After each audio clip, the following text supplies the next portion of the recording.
Welcome, everybody. It is Saturday, December 31st, the final day of 2022, and we're on the eve of championship week in your fantasy football leagues. I'm Josh Hudson, filling in for Faith and Joe, but you know what? We don't need them because we've got the best people ever. I've got Ryan Weisse, my esteemed co-host, and one of my favorite people who I'm finally getting to share a podcast with, Mrs. Julia Papworth, the recently married Julia Papworth, from the Fantasy Footballers and the Fantasy Playbook. She's joining Ryan and myself to help you get and win those fantasy football championship trophies. Let's get it.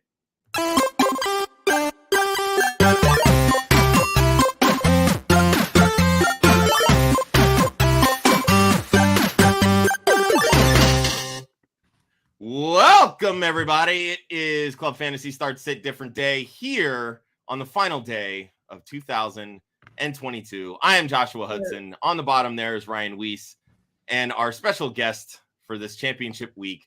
She's joining us so we can all tilt together. Julia Papworth. Hello, Hi. Julia. How are you doing Hello, guys. How are you? today? Fantastic.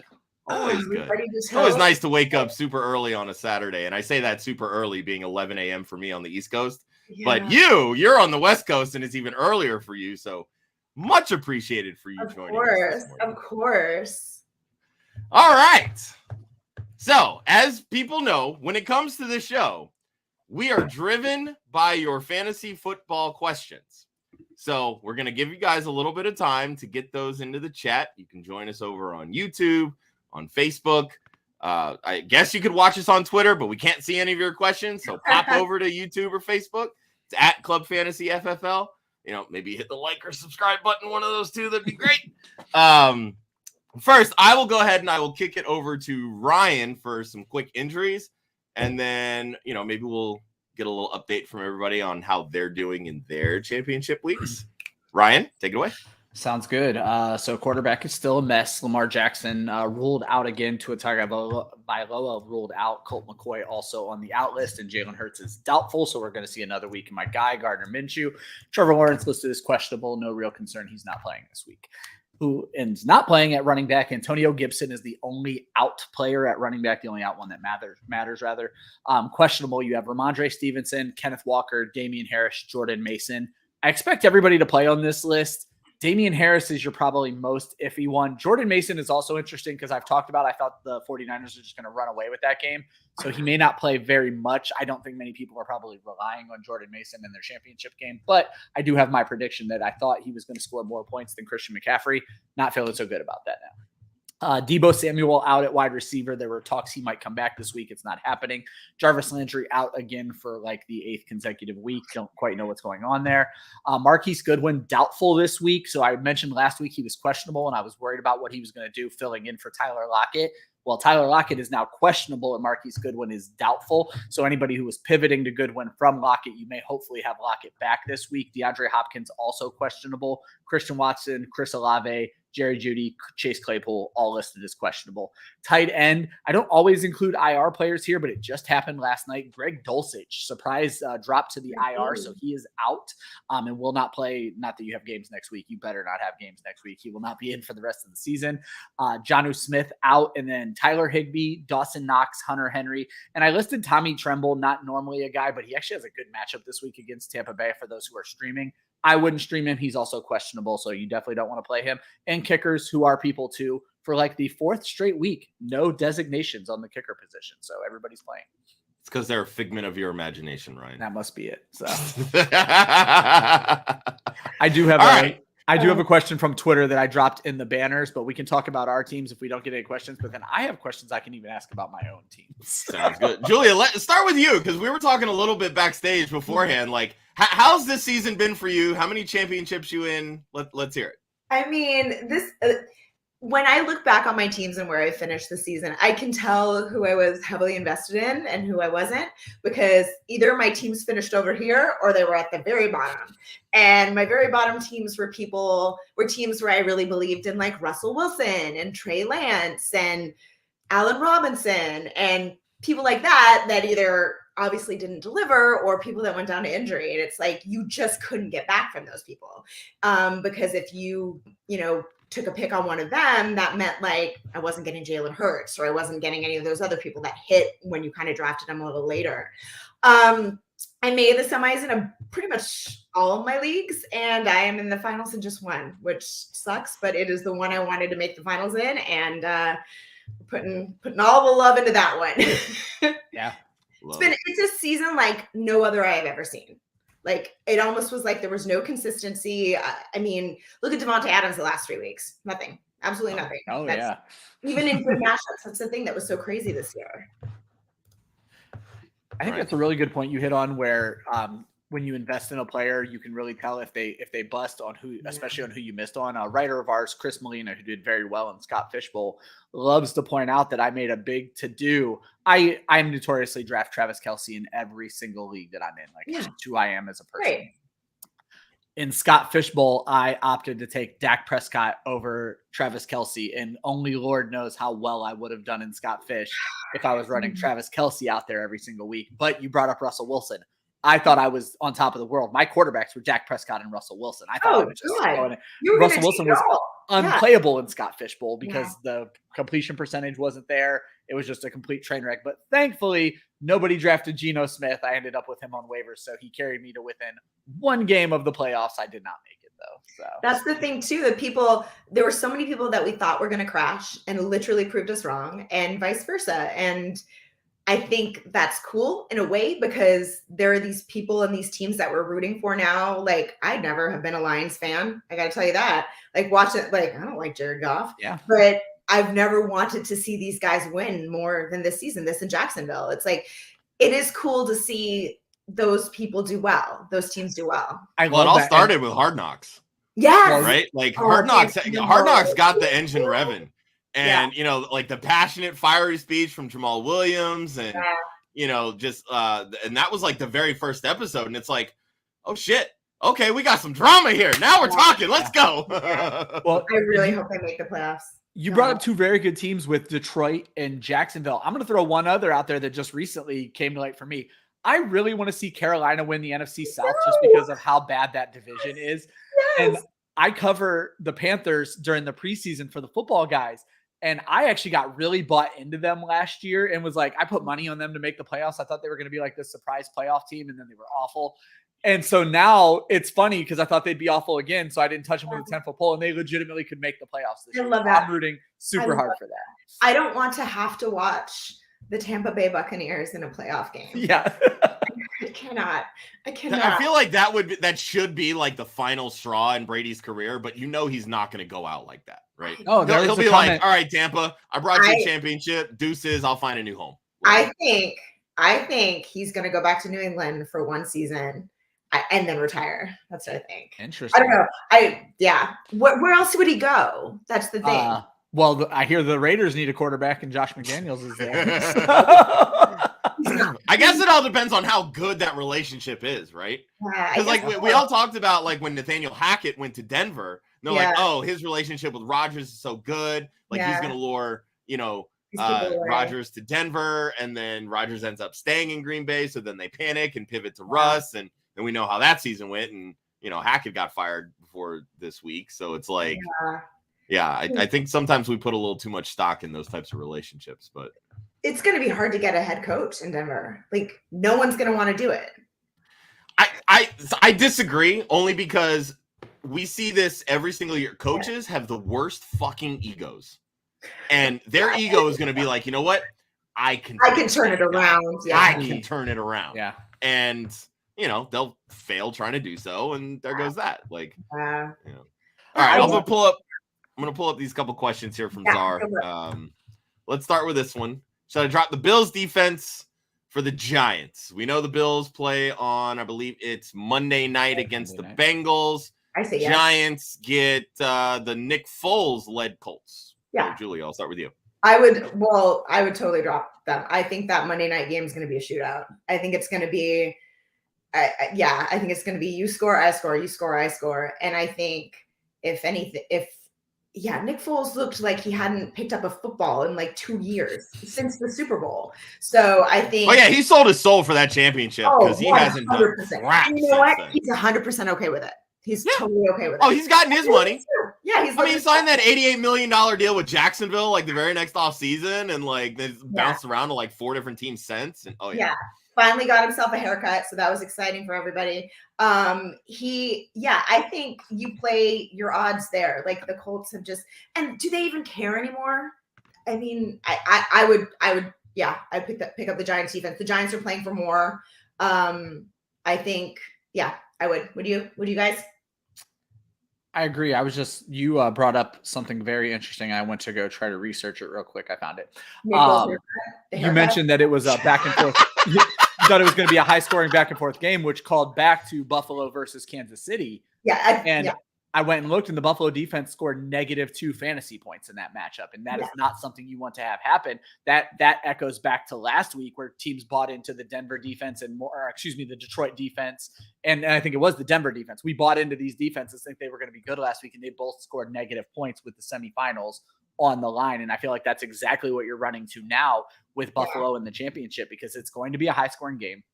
Your hope is that Joe Burrow goes out and does what Joe Burrow seems to do every He's my quarterback. Week. I'm really hoping. But he goes out. But what your hope is, if you start Buffalo's defense, is that he goes out and makes a bonehead throw to the DB like he did against New England last week and lets him just walk into the end zone. You can't always depend on that. Like you can't depend on a pick six. So I agree completely. The Giants actually have something to play for.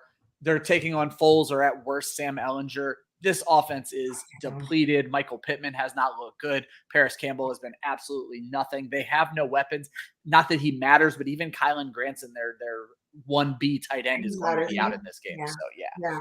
And also, just my personal preference, I don't love having one person left going into Monday night for a championship and having that be my defense.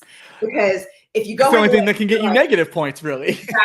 Exactly. I mean, tell that to Rondell Moore. Come on now. Yeah, I just need 2 points, whatever. That's no. I like that. Yeah, that's a. Really the flip side to that is if you're winning and all you have is the defense, just bench them and there's your champion. That is another thing too. Absolutely, but there's that. I mean, if you have a killer squad, but I think it's just easier. You have a better floor with the Giants, so. 1,000%. And the Giants average 4 sacks per game over their last 4 weeks. And as Ryan can attest, sacks and turnovers are what gets you points for defenses. So give me the Giants against the banged up Colts line and a shell of, I can't even say former self, because really Nick Foles had one good run and it was the Super Bowl run. That's it. He's been terrible in the NFL. I was just going to look at my rankings. It's a bad week for defense in general, but even still, Buffalo is all the way down at my number 12, whereas the Giants are my number 9 defense. So it's the Giants. All right. So staying with the bottom part of starting lineups, should we be worried about the Raiders kicker against the 49ers? I mean, Jarrett Stidham at quarterback. I mean, Carlson's been a top kicker this year in fantasy. Well, he was the kicker one until like 2 weeks ago when Maher had that 18-point week. So there you go. And Maher had another 10 on Thursday. Yeah. When we had that question on Wednesday. I mean, do you think this person is holding 2 kickers on his roster, or is he just probably not? I think at this point you could outright drop Carlson, though. That's what I'm saying. He could go get a kicker without much issues. Yeah, I mean, I think probably like looking at the rankings too, like probably those top few kickers are taken, but I feel like Gano's probably good if Gano's out there. It's an all Giant show, baby. We'd be doing this. Yeah. But I mean, I was surprised to see Ryan find another kicker. I think we all agree go somewhere else. You could do a little bit better, but is the world going to end if you have to start that kicker? I don't think you're going to. Yeah. I mean, let's be honest. If they're scoring any points against San Francisco, it's going to be on the leg of Daniel Carlson. Yeah. I was surprised at how many leagues I was able to find Ryan Suckup in this week. He is my kicker this week. Yeah, I think Tampa Bay is going to need to score. I think Tampa Bay is playing for quite a lot. We've talked about it. It's a very beatable matchup against Carolina, and the weather should be fine down there. So Ryan Suckup is a big pivot, but I love Graham Gano as the second pivot. Weather in New York right now is not bad at all. And honestly, it doesn't get too windy at that stadium to begin with. So. Yeah, I think we're lucky with the weather this week, right? After coming off of the shenanigans. A nightmare. Dude. All right. Well, you mentioned Ryan Suckup, so I'll pivot to this Bucks question. We starting Tom Brady, or are we going with Minshew Mania once again? Ryan, I already know your answer. This question isn't for you, Julia. I can tell you love Minshew with the facial hair that you got going. Exactly. Oh, you should have seen him last Saturday. He had the Eagles jersey, the headband, and everything. I mean, I love the Eagles. Like, I think they are such a good team. I'm a big believer in them. I know I liked you, Julia. See? Yeah, dude. Like, how do you hate the Eagles? How does anyone hate the Eagles? They're always Because like people hate Philly. That's why. Okay. There's like okay. So I would say I think I would go with Minshew. But I could make an argument for either one. You could make the argument, like you were saying, like Tom Brady, they're going to need to win. They need to throw, they need to score, right? But you do get nervous that Tom Brady doesn't get the time in the pocket, where, he's getting sacked, all that jazz. And what if Philly gets up and they don't really need to do as much, right? So I would still go with Gardner. I think Tom Brady has done very little this season, and to be like, now I'm going to put my faith in him in the championship week. I mean, yeah, that's what I would say. I know you guys are picking Minshew too, right? Yeah, 1,000%. Yeah. Yep. New Orleans has been good against the quarterback recently, but they played some pretty bad quarterbacks, and even Tom Brady only scored 18 points against them. But 18 would be good enough in this situation. So you would want that out of Gardner Minshew, whereas Carolina, you don't know which Carolina team's going to show up.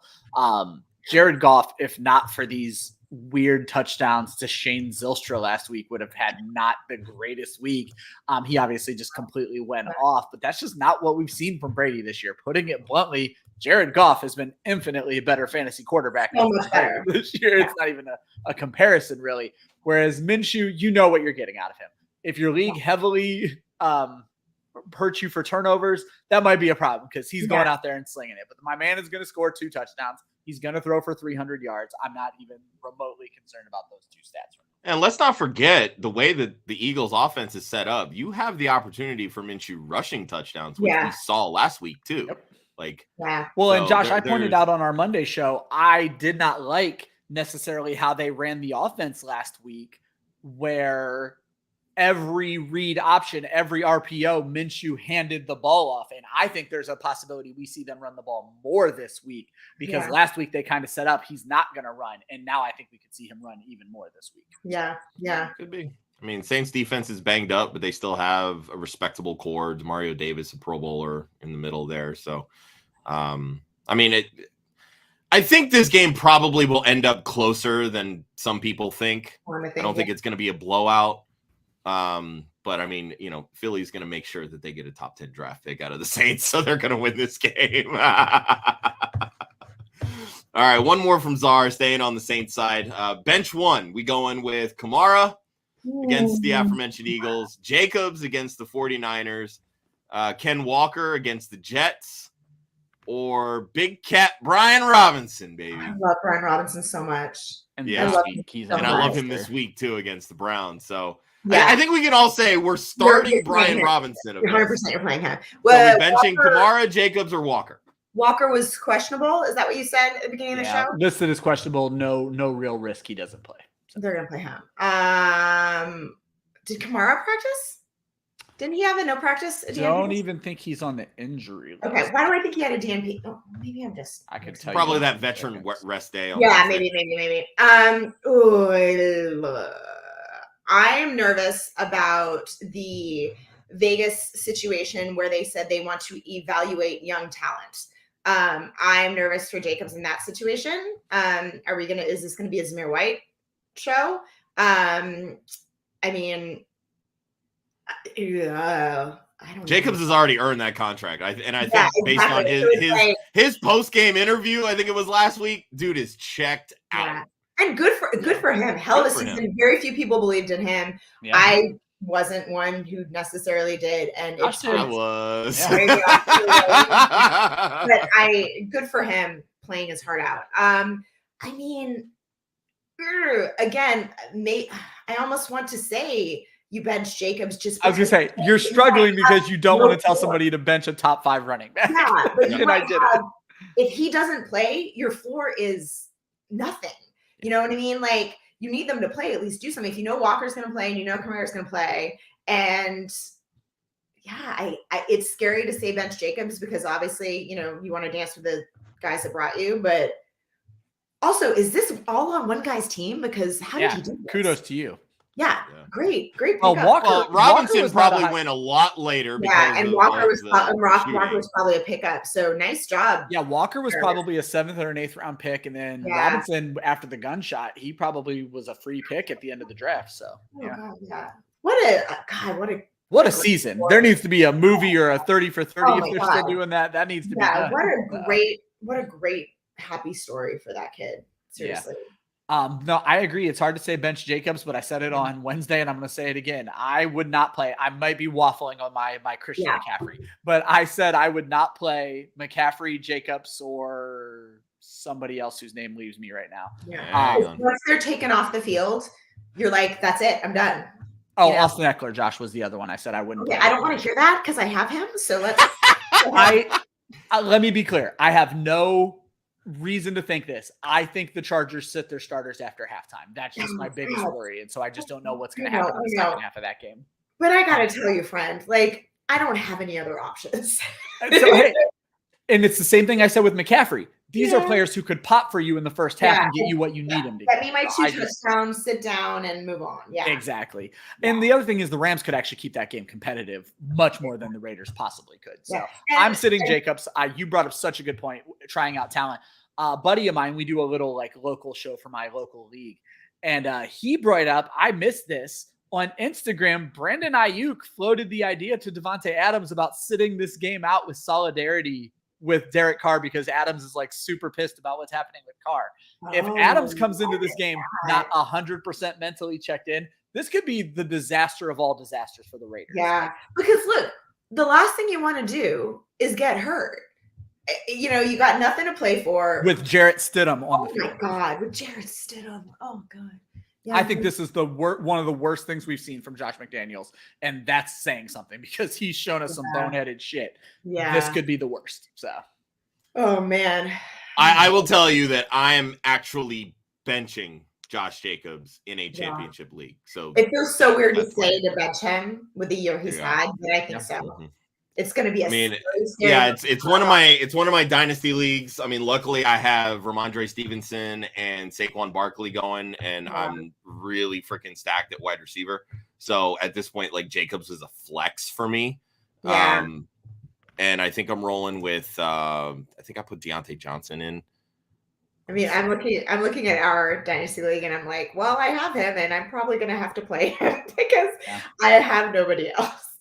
Yeah, and that's what you got to do. Yeah, like you do what you got to do, but exactly. But no, you have those options. Czar is in a situation where he has options that we don't have. So I would bench Jacobs, as crazy as it sounds. And I think, man, I hope to see because the Browns' rush defense is so bad. I would love to. And Antonio Gibson's already been ruled out. Like this should be a huge Robinson. I think Robinson's going to go for 2 touchdowns and have a monster game. Yeah.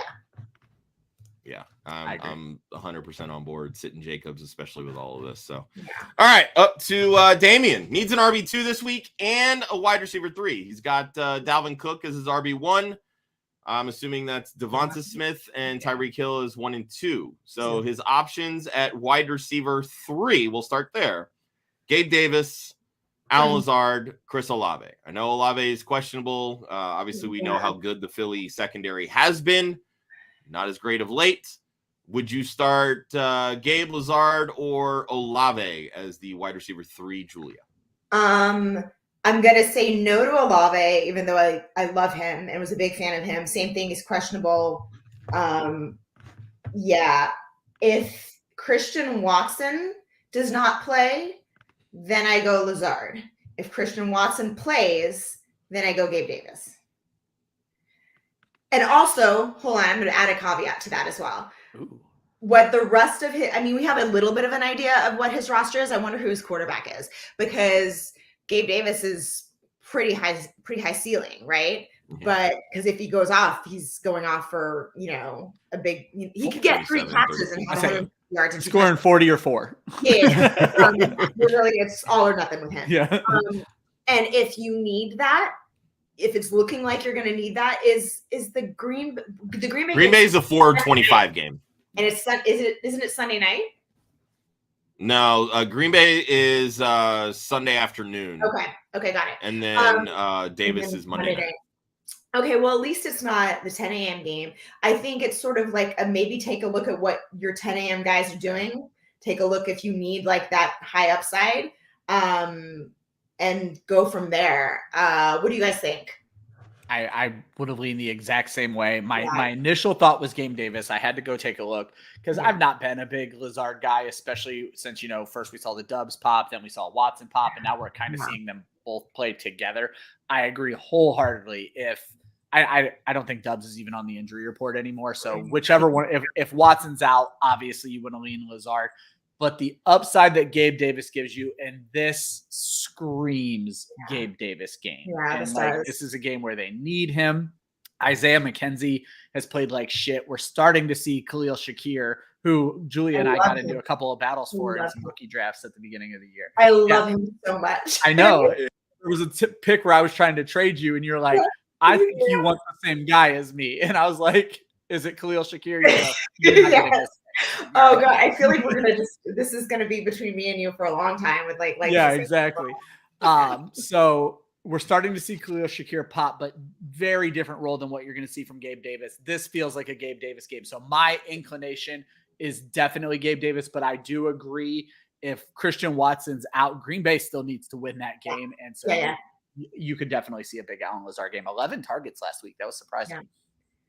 Yeah, I'm with you guys on that one. If Watson's out, this is pretty easily Lazard. I mean, Minnesota is absolute dog shit on the outside covering corners. They're even bad in the slot too. And Lazard's kind of playing that big slot role too. So, but yeah, here's my worry with Gabe Davis. He scored last week. He doesn't score 2 weeks in a row. Yeah. Hey, it's close, but it's close to the playoffs. So maybe absolutely. Bill's got to get him going for the playoffs. So maybe we'll see some more targets there. Hopefully he just catches them. I feel like this is like an obligatory Taysom Hill question every single week. We going Darren Waller with Jared Stidham at quarterback against San Francisco, or rolling with Taysom Hill and the running back / tight end? Godspeed. Oh, I feel like we can figure out his entire lineup at this point. Yeah. Right? There you go. Oh, he's gonna be doing, you know what though? Because before he was asking about Kamara, and if he does go with Hill, you might have Hill throw to Kamara, which would be kind of good. Could very well because we know Andy Dalton's not throwing to Alvin. No, that's in his contract too. You can't throw to him. Yeah. No, we've seen Taysom Hill play way more steps at quarterback over the last 2 or 3 weeks, and that is super encouraging. Philly's defense is great. There's no ifs, ands, or buts about it, but you're hoping for gadget plays, and that's which you get.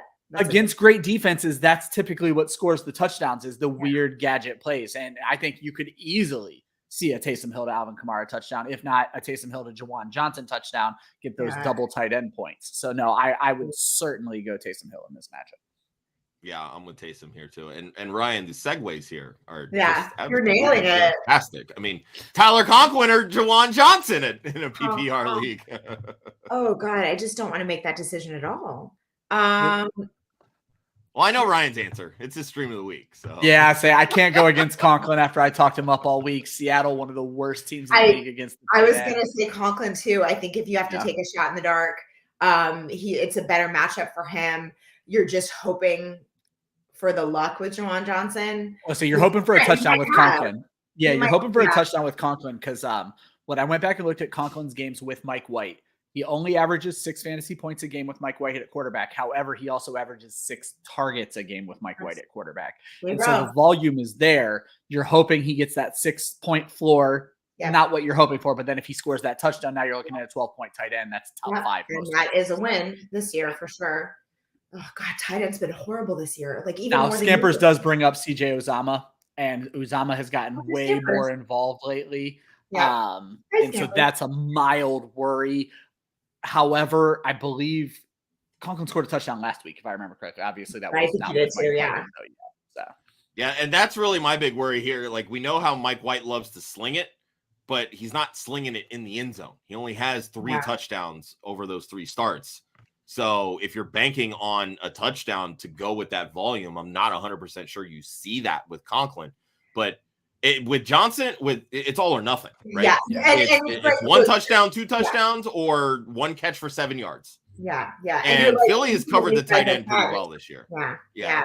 I'm still gonna lean Conklin just because I think the floor is higher. Yeah. Maybe not necessarily the ceiling, but the floor is higher. So I'd much rather take that with these 2 options. All right, Anthony needs a flex, and you know what? I just realized we never answered the second part of Damien's question. Oh no! What was the RB2? We going Pacheco or Kamara here? I have such a hard time trusting Pacheco. Josh, I know you're advocating for Pacheco this week. I think I go Kamara. How can you trust Kamara at this point? He scored against Cleveland. Everybody scores against Cleveland. I think I agree with you. I'd go a little more Kamara than Pacheco because, again, feels right. Yeah, there's so many more ways for Kansas City to score too. Again, yeah. I'm going Pacheco. We just saw freaking Cam Akers shred that defense. And if Cam Akers can do it on 1 Achilles, give me Pacheco on 2. Just 1 Achilles. Just want to throw out there that in the last 2 weeks, we've seen David Montgomery and both Dallas running backs shred the Philly defense. Yeah. You know what, Ryan? Fuck you. Fair point. Touche. All right, needs a flex. Full PPR. DeAndre Swift, Jalen Waddle, Mike Williams. I feel like Waddle is in this question because we got Teddy 2 gloves at quarterback for the Dolphins this week. Well, the answer is not DeAndre Swift. I don't know how anybody can trust him. Jared Goff is legally required to not throw to DeAndre Swift. That's in his rider, actually. Jesus. So, yeah, I don't know. Jalen, I feel like I'd have to pick Jalen Waddle just because, again, the ceiling is so high there. Like, I don't see how you sit Jalen Waddle. Well, every one of these guys has given you recent reasons not to trust them. And then, of course, Teddy Bridgewater tends to have more of a liking to Tyreek Hill. I think I still go Waddle in this matchup. Huge game last week. And so you just expect that to carry over no matter who the quarterback is. Because it's not like Tua Tagovailoa was making Jalen Waddle better. You just need Teddy to get him the ball. So talk about another guy who just had the roughest of seasons, man. Like, I mean, should Tua play football anymore? Like, we were talking about that. So let me ask you this, because we got into a whole fight about this on Wednesday. Yeah.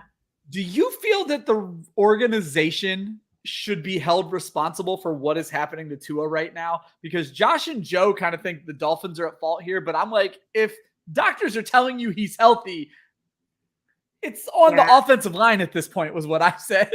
So. I mean, I think that because they make it clear that it's like an unaffiliated doctor, right? That goes through. I think it's on the doctor, right? Like that's fair. Because look, I mean, I'm not a doctor. So if the person that is supposed to be the best at deciding if this guy's going to play tells me that this guy is good to play. And look, McDaniel, McDaniel cares about his players. I'm not saying other coaches don't, but I think of the coaches, he's one of the guys that is couldn't deny it with him. Yeah. And he's going to be like, tell me what could happen here. Tell me what could happen here. Like, I'm sure he's not just being like, okay, great, cool, put him in. Like, he asked the right questions. So it's like, at that point, then why are we even having faith in these doctors if we can't trust them? That's a great question. I mean, I think the NFL definitely pivoted early on in the right direction. I think there needs to be, I was listening somewhere early on when he got that first concussion about possibly having like a group of actual players who are, who like look out for other players who have concussions, like who advocate for them, and sort of like a group that sort of talks about that. I mean, I think there need to be more levels of interesting balances there. I think, you can't have, I don't think you should have one doctor be like, that guy's okay. Like maybe a group of doctors. I don't know.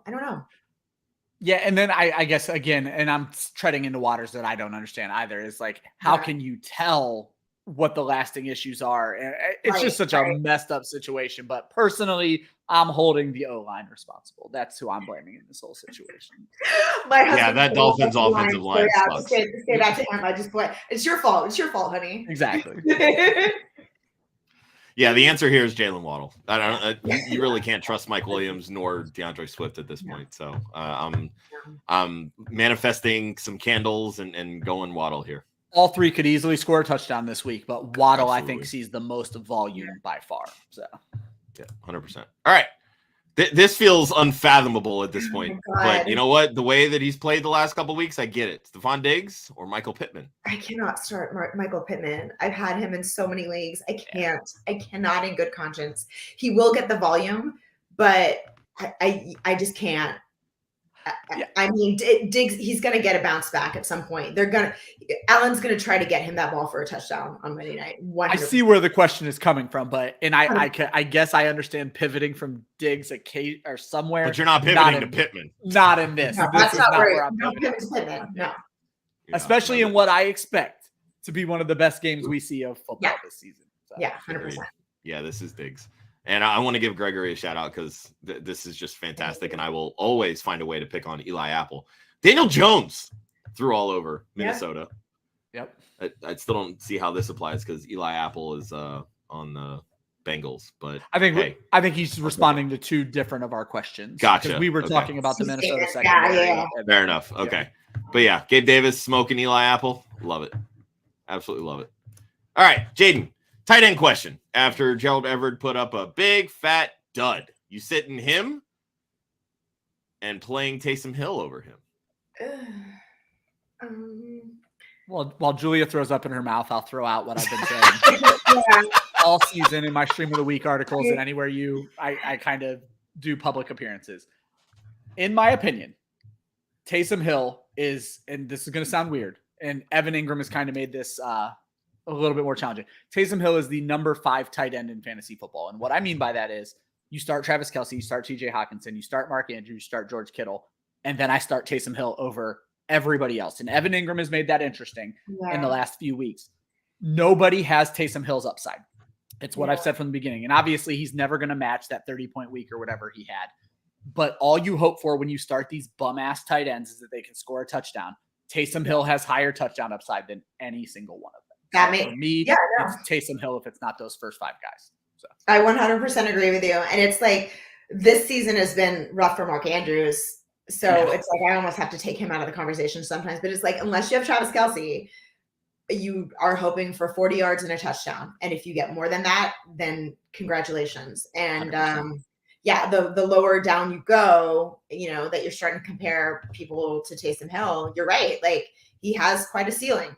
100%. So, yeah. Only George Kittle can match him in touchdowns this season. Yeah. I was shocked. I was going through and I was looking at like the tight end rankings and because like towards the end of the season, I started trying to like compare like how I had my projections versus kind of what they're doing now. Kittle has 8 touchdowns. Yeah. He's never had more than 5 in a season. And those balls. Why do we hate him so much? I don't know why we hate him so much. Because all he does is block. That's all we need. Apparently, all he needed was Brock Purdy. 4 of his 8 are in the last 2 Yeah. weeks. Oh my God. Dude, did you see that press conference when Purdy was like, I wasn't going to throw another touchdown to an Iowa guy? That was awesome. I love Brock Purdy so much. I love when players. It's hard not to root for the last pick in the draft. God. And I love when they're in the moment. He knows he's playing with the house's money. This is not. Like... He seems so grown up. He's from my hometown. And I'm just like, yeah, he went to one of the new high schools, like 10 miles from my house. But like, he seems so mature for such a young guy. And like, it seems like nothing can rattle him. God, knock on wood. Again, my husband's a Niners fan, so he's really helpful. So, are you a Niners fan being out there? I'm a Cardinals fan from Arizona. Okay. And he's a Niners fan, so. Because I asked because I was shocked. I don't know who does the power rankings. Somebody, it popped up on my thing. Yeah. But the 49ers took over the number 1 spot in the power rankings. And I'm like, really? Like, we're putting that much faith in Brock Purdy and that defense? Look, they have a very all of their parts are clicking, right? And isn't it where it's like not always the best team goes to Super Bowl, not always the best team wins. It's the team that peaks at the right time, that has the most parts that are healthy and functioning and working together.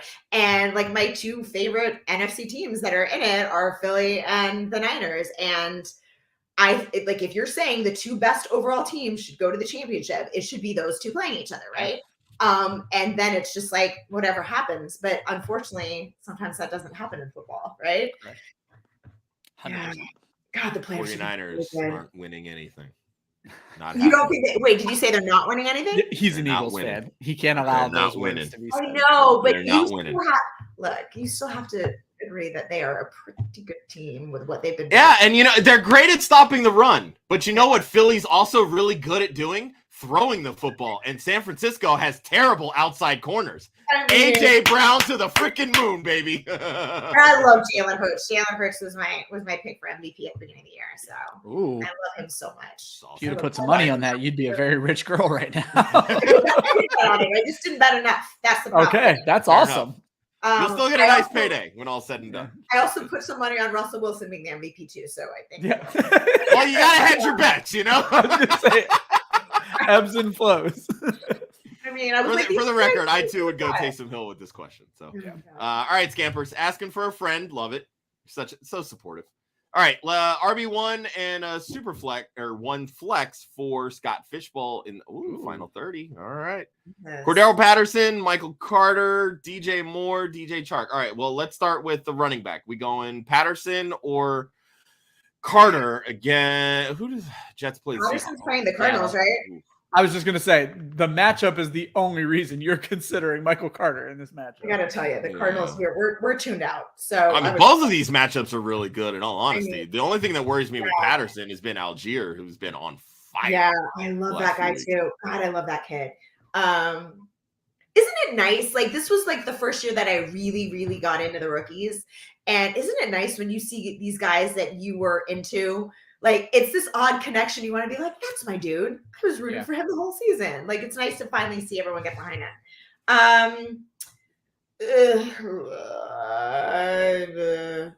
Yeah, you know what? I do think it'll be an Algier game. I would maybe go Michael Carter. Maybe. Give me a second here. I'm trying to see how. I mean, I wouldn't be surprised if Patterson scored either, though. That's the hard one there. I feel like they've been using Carter a lot more in dump offs, and obviously, Mike White is more willing to dump off. To dump it off to him at the goal line and whatnot. Yeah, That's exactly what I'm looking up, because the Carter thing just happened last week with the 5 targets. Yeah. So I went and looked in the 3 weeks that Mike White started.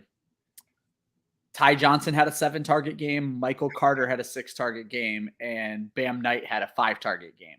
So we never know. All right, it's Russian roulette. Awesome. But I believe I thought Ty Johnson was out, but he's not showing out. All right, that's what I was thinking too of that when you said his name. He is not. So he still has a role. He hasn't been playing.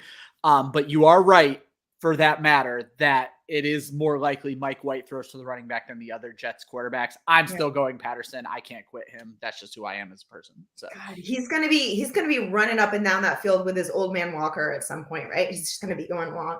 He still has very little tread on those tires. He wasn't used for 9 jobs. He's very talented, that guy. Look, when you work in 3 jobs in your 30s, that shit is hard, okay? Well, that's a good point. Do you get kick return points in Scott Fish? I imagine you do. It's all about the points there. So I don't think you get like the yardage. No, just if they score a touchdown. But I don't know. This is Carter for me from the running back spot. All right, now for the flex, we go in DJ Moore or DJ Chark.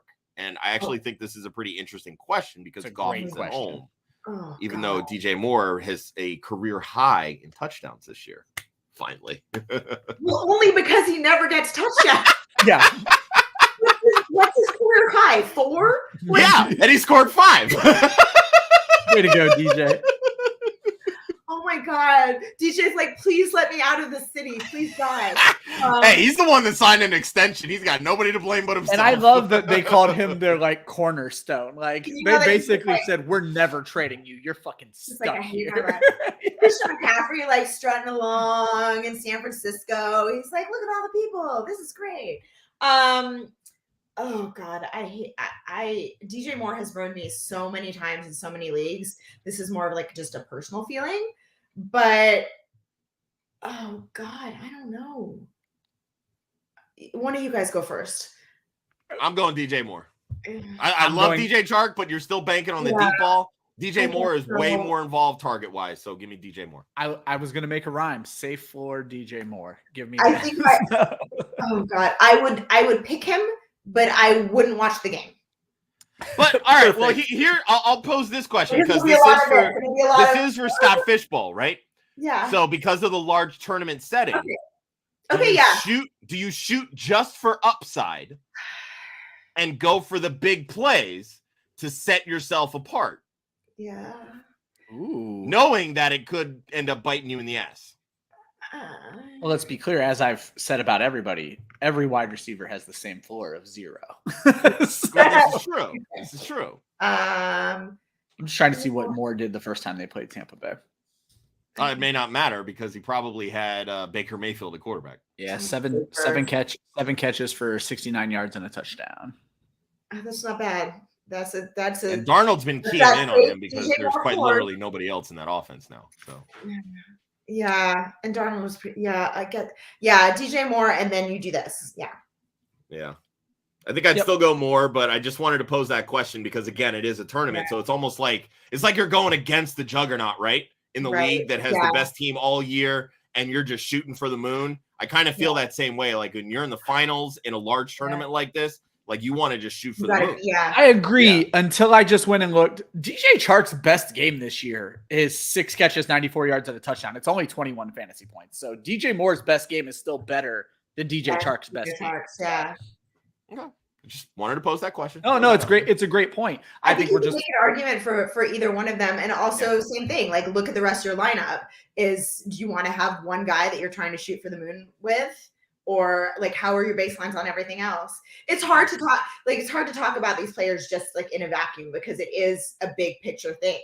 Well, not to mention it's even harder in Scott Fish because you actually have to do some research to see the rosters of the 10 or 30 people you're going against right now. So that's a lot of work. Yeah. All right. Jaden asks, who do I flex? Tyler Lockett, scared a bit limited. Hollywood Brown with David Blau at quarterback.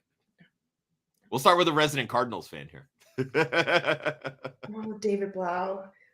Come on, we all remember the Lions Thanksgiving game when Blau lit up the world. All I think about when we have David Blau is that Simpsons Mr. Plow song. Yes. My name is Mr. Plow. That's all I can think of. And David Blau just like running along saying that. I think you have, I mean, nobody in the Cardinals even cares anymore. And I feel so sad about it. Well, to be fair, Hollywood's playing for a contract. So I think he does still care. Yeah. I mean. And you got D-Hop limited with the knee. I think if, oh God, okay. And do we say Marquise is not in Seattle? Marquise Goodwin is doubtful, so not playing. He's probably not going to play. Yeah, there'd be their third string wide receiver at this point. I think is Penny Hart, who is like a 7th round pick from 4 years ago or something like that. That guy should be in a band. That's a good Penny Hart. I think I go Tyler Lockett. I think you just have a better. I mean, I think we have. Honestly, it's a better matchup. Yeah, I mean, I don't like. I think it would be too scary to say this guy that I haven't seen throw a ball in forever. Like he could be being like, "Hey, Trey McBride, you're my dude. I'm just gonna throw it to you. Hey, James Conner, here you go." You hit a nail on the head with Trey McBride because Atlanta can't cover the tight end either. Yeah. So I think I'd have to go Tyler Lockett. And coming from a Cardinals fan, you know how hard that is for me to say. I was going to say, this is a double one for you. You're going against the Cardinals to pick a Seahawk.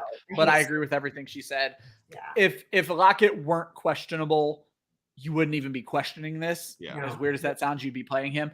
They have no reason to bring Lockett back except to play him. They're not bringing him back to play. And Gino wants to be the hero, which he could be, and he's going to want to win this for them. And here's the interesting thing, because obviously we know that Lockett is trending towards playing, but it's not 100%, right?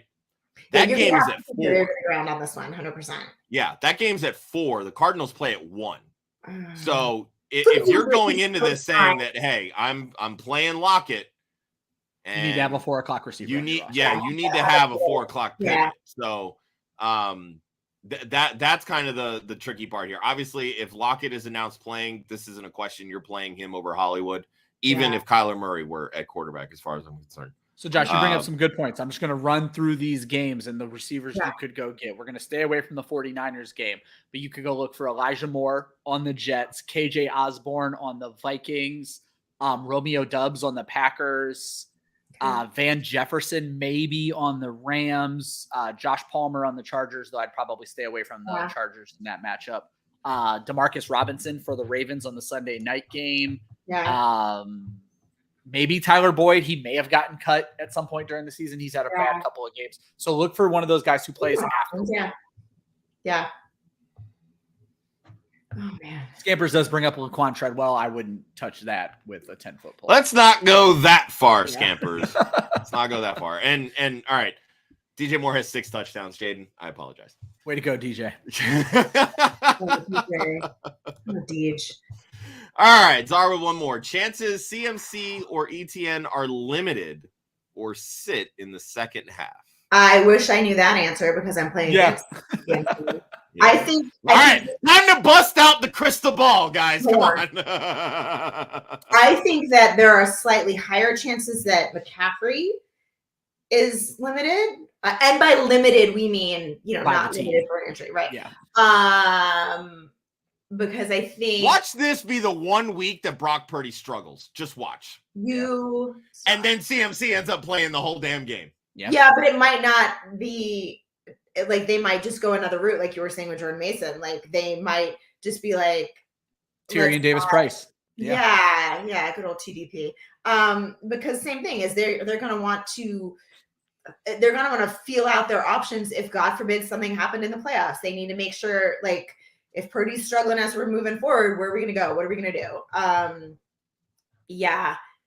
I mean, we know Christian McCaffrey can throw passes, so I don't think that's too much of a problem. Yeah. I mean, now if the Eagles win, the 49ers are no longer playing for anything except for 2 versus 3 seed, correct? Yeah.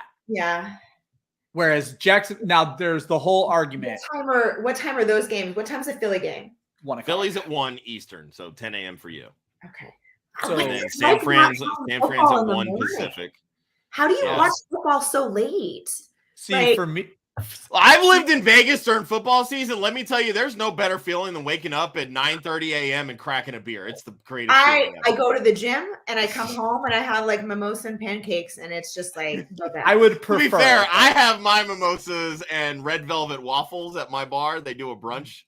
And that's what I'm eating at 1 o'clock. It's fantastic. I gotta tell you this story really fast. So in one of my gym leagues, I'm last. Even with Jalen Hurts, I did not manage to do well. And we have a punishment for the last place team. It's a CrossFit gym, and you have to do a drunk workout. Oh God. And so I have to do this workout called Murph, which is an amazing workout. It's for a fallen soldier. It's wonderful. We do it every Memorial Day. It's a 1 mile run, 100 pull-ups, 200 push-ups, 300 air squats, and a mile run. And I'm going to do that while drinking champagne. So that's okay. Now, do you have to do the workout while drinking, or do you have to show up already drunk? I think I start drinking on the workout because okay.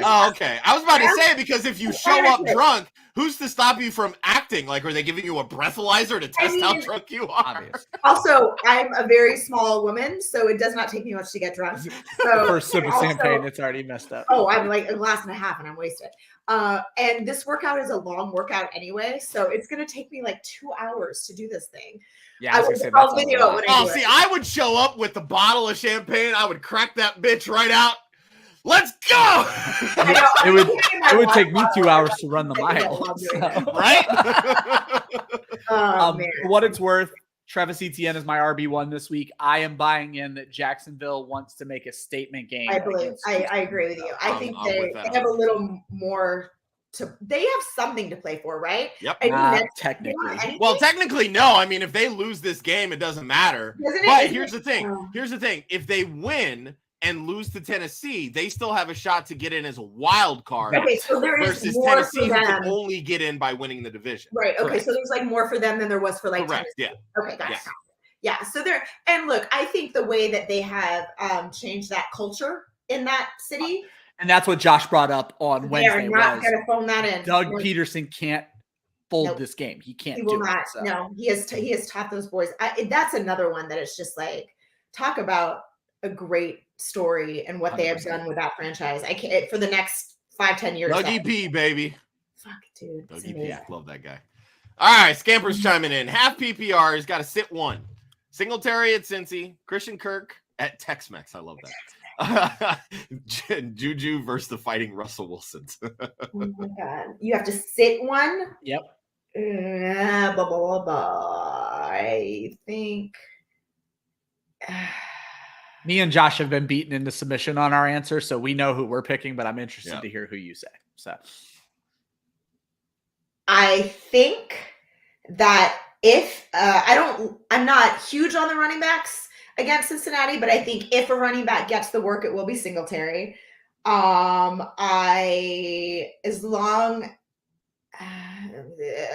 Juju. I say Juju.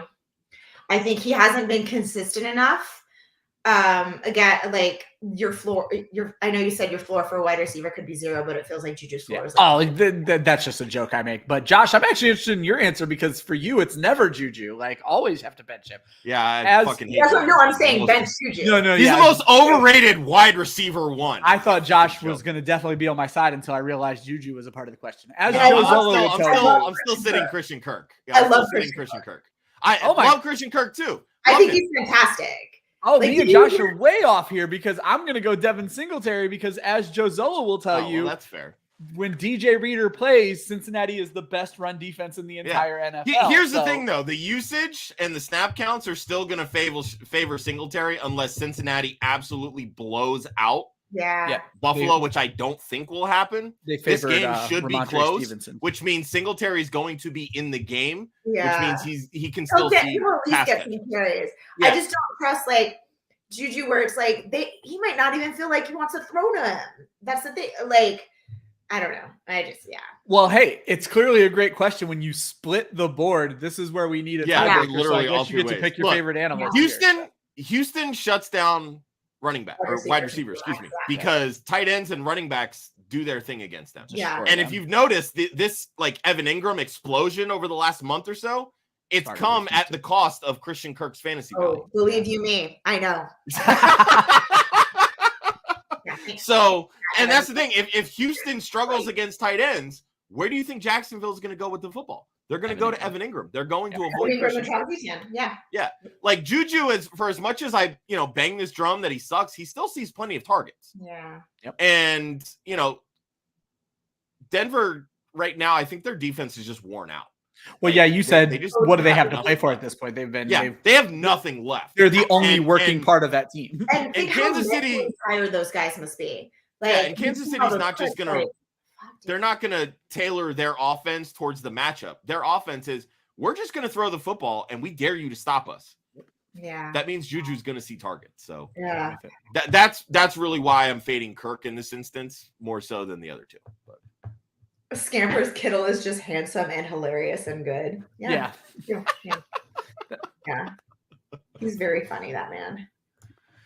All right, Jack. D-Hop or Juju? Julia. I mean, what do you say? D-Hop's questionable, right? Questionable, expected to play. I mean, but again, that David Blau situation. This is the thing. Exactly. I'm telling people to bench Juju in that other situation, but I mean, I don't like this. I don't like this question. Do they not have another option? Yeah, this might be. This is bad. Let me be clear. I'm actually against these two. I love Juju. I'm on team Juju. I'm on team be attached to Patrick Mahomes. So for me, it's Juju, but I understand these twos. Would you pick Juju over Hopkins? Oh, 100%. Yeah. Okay. This week, yeah. Yeah. For me, it's less about the talent at the wide receiver. Because, I mean, look, with a third-string quarterback had 10 targets last week. Yeah. No, you're right. You're right. Like, And that's really what this boils down to. One has their QB1, the other has a guy they signed off the practice squad. Yeah, no, you're right. And like I said before, like, are we going to see Blau go to McBride and James Conner and see Hopkins get frustrated and then just be like, fuck it, yeah, okay. I don't like the answer, but I agree with it. That's Juju perfect for me, and I can't. That pains me. I never in my wildest dreams thought that I would recommend starting Juju fucking Smith-Schuster over DeAndre Hopkins in a championship match. Like that's. I need to go vomit right now. Like that's how I feel. This year, I never thought I would say. So yeah, should the Colts go back to Ellinger? Yeah, who would have thought that would be a question? All right, so here's your question. Right, you're presented two options. This pill kills you. The other one kills you. Which one do you want? Like exactly. That's basically what this Colts situation. I don't think it matters. I don't think it doesn't at all. Sam Ellinger is a 6th round quarterback who has proven quite literally nothing. Like this season is doomed for the Colts. It does. I agree, but that's the one reason I would go Ellinger is just to see what it is. Just to keep seeing what it is. We've already seen what it is. It's not good. We know what Nick Foles is too. 3-pick Nick. So. Yeah, but he's got one of these, motherfucker. You don't get points for that. Tell that to Tom Brady. What pick are the Colts right now? Like what's their record? Last I saw, I think they're either like 4, 5, or 6. One of those three. Yeah. Well, I mean, how do you lose the last 2 games? You go that route. Well, you start in Foles. There we go. Question answered. Asked and answered. There you go. There you go. All right, George. Torn over starting Mike Evans or Richie James. The Evans upside is so tempting. Julia, who are you going with? Mike Evans or Richie James? As someone who owned Mike Evans this season, I don't remember the Evans upside because it never happened. And George, true story. God bless you that you still believe in that man, and I want to believe. I mean, what about I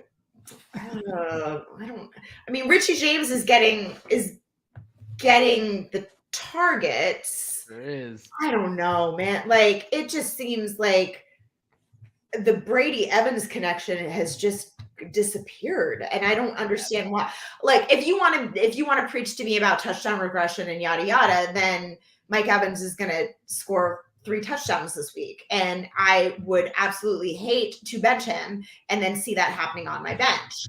So maybe Mike Evans, I think maybe, but again, I wouldn't be happy with it.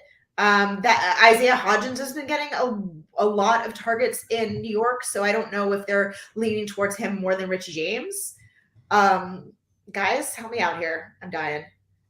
No, you said almost everything I was going to say. Okay. Love Richie James. I've been singing Richie James's praises for a while now. I have this whole theory that Richie James is going to have a monster week based on what we saw Keenan Allen do last week. Yeah. And I would still start Mike Evans because I see that happen on your bench. Well, and Josh, help me here. Carolina's best J.C. Horn is out. J.C. Horn is out with a broken wrist. I just think this is a big Mike Evans game. So, does he have any touchdowns this year? Look, if you're still riding with Mike Evans in your championship, first off, kudos for making the championship in spite of him.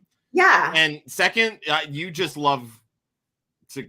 You love. He's got to. At this point. If he has Mike Evans, he's got to have like. I mean, he's got to have like a Josh Allen, Pat Mahomes.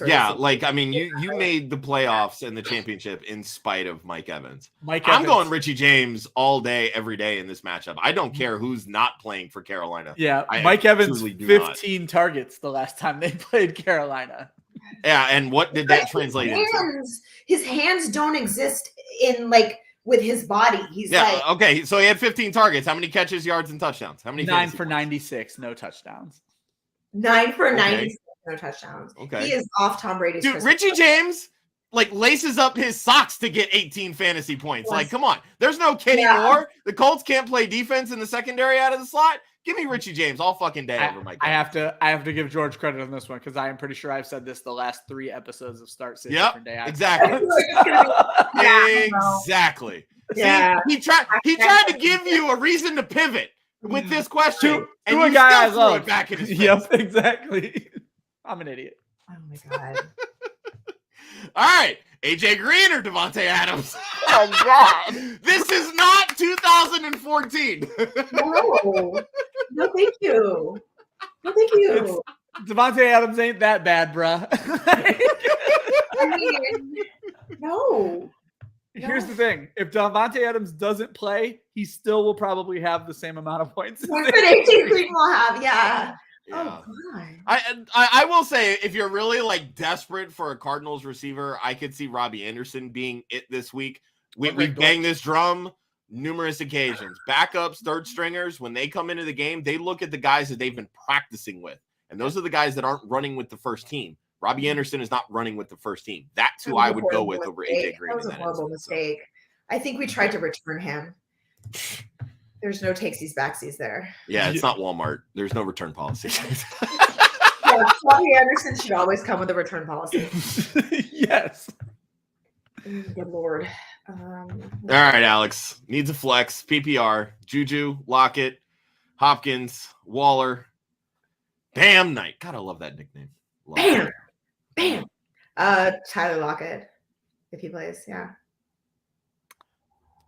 Bam Knight, I'm going to pick on that Seattle defense. Yeah, that too. Could you imagine this roster at the beginning of the season? You hated your life. Lockett and Hopkins and Darren Waller, I'm going to go undefeated. And then now it's like, oh, God. Well, I bought Lockett early in the year as like a pity buy. And then he's a top 10 wide receiver. And you're just like, dude, thank you. Yeah, I was never a big Lockett fan because it was always like, dude, you're here, right? Like it was Geno Smith, where you're like, this ain't going to work. And it certainly worked. Comeback player of the year, bro. Comeback player of the year. Yeah. That Seattle defense is just bad. Yeah, it is. My only issue with that is Bam Knight offers quite literally zero PPR value. Yep, and we saw that last week where if he doesn't find the end zone and get loose, it's a very. I mean, granted, this is a great matchup for him, but I think I'd rather rely on the wide receivers here. I would probably lean Juju only because Lockett plays at 4, and I know Juju is. There's the whole thing that we don't know if Lockett's playing. You just love Juju. That's it. It's okay. What's nice is with Knight and Lockett in the same game, you do have a pivot if you decide. That's fair. That is fair. Yeah. Okay. I can live with that. All right. Full PPR. Jamal Williams, Bam Knight, or Jahan Dotson in the flex. Julia. I mean, we were just talking about Bam Knight with not having a huge PPR value. I rode Jamal Williams in a lot of my leagues, and that was delightful for the time. So the last 3 weeks. You know what? I'm playing Dotson. I have to play him in a league, and he's got his favorite quarterback back. He does. Carson Wentz.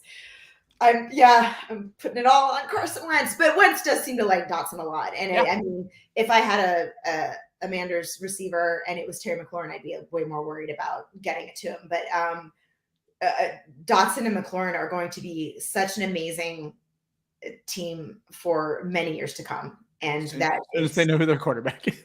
Yeah, once they find out that, they get themselves a quarterback. No, I love to parrot people smarter than me. And one of Julia's coworkers, Marvin Eloquin, just put out an article for Yahoo this week where he talked about Jahan Dotson's expected points per snap is like way better than some of their top tier wide receivers this week.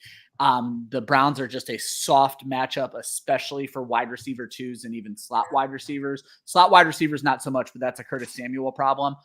Dotson is going to be the guy who takes on the Browns' worst corner, and Washington needs to win this game. So I think it's going to be a big Jahan Dotson game. I agree. So. And Marvin is a brilliant writer, and everyone's to read everything. We love Marvin over here. Oh, Marvin's fantastic. Yeah. I too would go Dotson here, but I do like Zonovan Knight for. Yeah, don't hate Zonovan Knight, but just big on Jahan Dotson this week. So I'll bring this up just back on the whole Mike Evans thing. He's played Evans every week, and he's made it this far. Maybe if it's not, and that's what we said. If you've made it this far with Mike Evans, then apparently the rest of your roster is solid. Like, go for that upside. Go for that upside. You know. All right, we got a couple more questions, and then we'll round this out. You going Najee Harris or David Montgomery this week? Montgomery plays at Detroit, and Najee is on Sunday night at Baltimore. Julia. Wasn't Detroit supposed to be pretty good at stopping the run? Yeah, Josh. Then last week, Josh, like, weren't they? Yeah, allegedly that's why none of us started any of those other hey, ones. they turned back into a pumpkin, all right? It's Yeah, I mean weeks after Halloween. What do you want from me?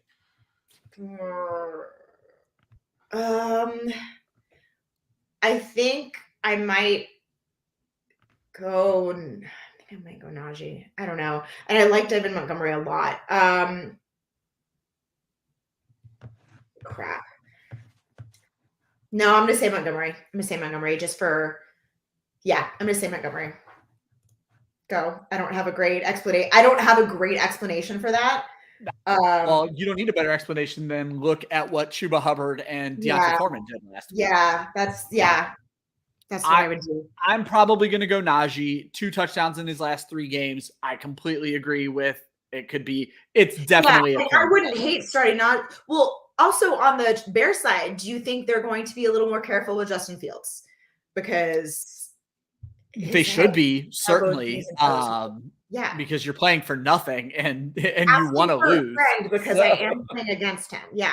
Do you think they keep him in there the whole time? I think they should. I think really what the game plan has been with Fields, especially since he hurt his shoulder, is that they're doing a lot less designed runs. Yeah. And his rushing yards right now are coming off of scrambles, and he only had 7 rushes for 11 yards last week. And that benefits David Montgomery. Yeah.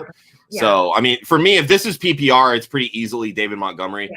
Najee with a healthy Jaylen Warren is not seeing a lot of the targets. Yeah. Like, he got all of his targets last week when Jaylen Warren was ruled out. I think he left with concussion or something along those, or 2 weeks ago or whatever it was. But and Baltimore's run defense has been pretty solid over the back half of the season. So I'm going to go Monty here from myself. But all right. And for the final start sit show of the year, we end on a fucking kicker question. George, I love you. But come on, man, you're killing me. All right. Stuck between Myers, Graham Gano, or Matt Prater. So Arizona, they're playing the Falcons in a dome, which we know we love dome kickers. Yeah. Graham Gano is home to the Colts. Jets. And then Seattle is they're in Seattle to the Jets. Yeah. I say Gano. I think Gano is. I was going to try to come up with something funny with the beginning of the game. You saw me for a second. I was like, "Oh, yeah." It's yes. I mean, Prater on Arizona. That's you banking that they're going to get closer. Yeah, that's a hard avoid for me. I don't want anything to do with David. Hard pass. I mean, the upside is 50-yard field goals, right? Like, you still have maybe even 60. Yes.